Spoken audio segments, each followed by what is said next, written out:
ಶಾಂತಿಯುತ ಪ್ರತಿಭಟನೆ ಮಾಡ್ತಿದ್ದಂಥ ಭಾಜಪ ಶಾಸಕರ ಮೇಲೆ ಹಲ್ಲೆ ನಡೆಸಿ ಆ ಮೂಲಕ ನಾವು ಗುಂಡಾಗಳು ಅನ್ನೋದನ್ನು ಕಾಂಗ್ರೆಸ್ಸಿಗರು ತೋರಿಸಿದ್ದಾರೆ.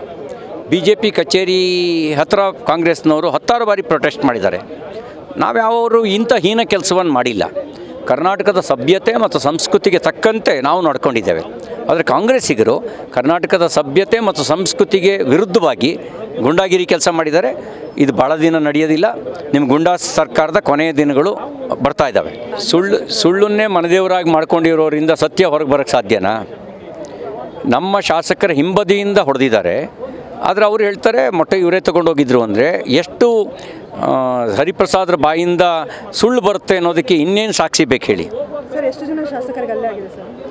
ಈಗ ಹರೀಶ್ ಅವರು ಸೇರಿದಂತೆ ನಮ್ಮ ಧೀರಜ್ ಮುನ್ರಾಜು ನಮ್ಮೆಲ್ಲ ಕಾರ್ಯಕರ್ತರುಗಳ ಮೇಲೆ ಹಲ್ಲೆ ಮಾಡುವಂಥ ಕೆಲಸ ಮಾಡಿದ್ದಾರೆ. ಶಾಂತಿಯುತ ಪ್ರತಿಭಟನೆ ಮಾಡ್ತಿದ್ದಂಥ ಭಾಜಪ ಶಾಸಕರ ಮೇಲೆ ಹಲ್ಲೆ ನಡೆಸಿ ಆ ಮೂಲಕ ನಾವು ಗುಂಡಾಗಳು ಅನ್ನೋದನ್ನು ಕಾಂಗ್ರೆಸ್ಸಿಗರು ತೋರಿಸಿದ್ದಾರೆ.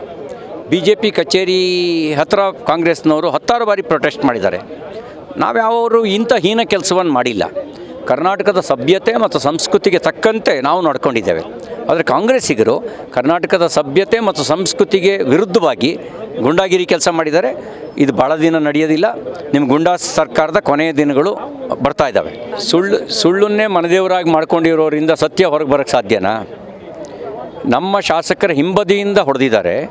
ಆದರೆ ಅವ್ರು ಹೇಳ್ತಾರೆ ಮೊಟ್ಟೆ ಇವರೇ ತೊಗೊಂಡೋಗಿದ್ರು ಅಂದರೆ ಎಷ್ಟು ಹರಿಪ್ರಸಾದ್ರ ಬಾಯಿಂದ ಸುಳ್ಳು ಬರುತ್ತೆ ಅನ್ನೋದಕ್ಕೆ ಇನ್ನೇನು ಸಾಕ್ಷಿ ಬೇಕು ಹೇಳಿ.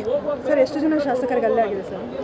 ಈಗ ಹರೀಶ್ ಅವರು ಸೇರಿದಂತೆ ನಮ್ಮ ಧೀರಜ್ ಮುನ್ರಾಜು ನಮ್ಮೆಲ್ಲ ಕಾರ್ಯಕರ್ತರುಗಳ ಮೇಲೆ ಹಲ್ಲೆ ಮಾಡುವಂಥ ಕೆಲಸ ಮಾಡಿದ್ದಾರೆ.